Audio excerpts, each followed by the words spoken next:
नतीजे सामने आए हैं, किस तरह के रिजल्ट्स रहे हैं, एक नजर उस पर डाल लेते हैं। मुनाफा 10,657 करोड़ का रहा है, जबकि अनुमान था 12,771 करोड़ के आसपास का। तो यहाँ पर आय की बात करें तो 67,087 करोड़, जबकि अनुमान था 66,728 करोड़ का। और टीसीएस के नंबर्स पर बात करने के लिए अब हमारे साथ जुड़ रहे हैं जियोजीत इन्वेस्टमेंट्स के senior vice president Gaurang Shah. Gaurang ji, स्वागत है आपका आवाज समाचार में। सबसे पहले आपसे यही जानना चाहेंगे, टीसीएस के जो शुरुआती नंबर्स हैं आप किस तरह से देख रहे हैं?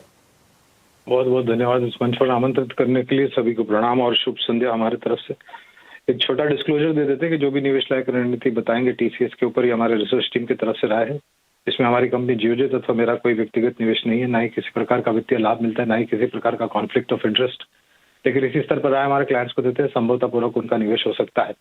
तो जो भी आंकड़े अभी तक जो आ रहे हैं सामने, हालांकि बहुत सारे नहीं है लेकिन थोड़े बहुत आंकड़े जो दिख रहे हैं, मुनाफे में थोड़ी बहुत नीचे की तरफ के दायरे, मार्जिन्स जो पिछली बारी थे उसी पर खरे उतरे हैं।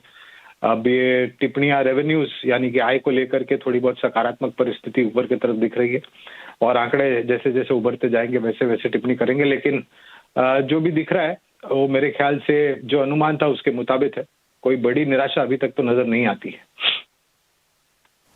ओके गौरांग जी, पूरे आईटी सेक्टर की अगर हम बात करें तो हम देख रहे हैं पिछले कई तिमाही से थोड़ी कमजोरी इसमें देखने को मिली है। आगे आईटी सेक्टर पर किस तरह का आउटलुक रखना चाहिए? दूसरी तिमाही के बाद जिस तरीके से कुछ आईटी कंपनियों के मैनेजमेंट ने टिप्पणियां करी थी कारोबार को लेकर के, और खास करके जो एआई को लेकर के टिप्पणियां करी थी और डेटा सेंटर्स को लेकर के टिप्पणी करी थी, आगे किस प्रकार के कदम उन्होंने आगे उठाए हैं कारोबार में, ये सुनना अनिवार्य होगा। मेरे ख्याल से प्रेस कॉन्फ्रेंस में ज्यादा स्पष्टीकरण इसका मिलेगा। एक्सेप्शनल खर्च को लेकर के थोड़ी बहुत ऊपर के तरफ के आंकड़े नजर आ रहे हैं टीसीएस में। अब इसकी भी जानकारी मेरे ख्याल से मैनेजमेंट प्रेस कॉन्फ्रेंस में देगी तो ज्यादा स्पष्टीकरण मिलेगा। अनुमान है कि निराशाजनक आंकड़े आईटी क्षेत्र के नहीं आएंगे और थोड़ी बहुत सकारात्मक परिस्थिति उभरनी चाहिए।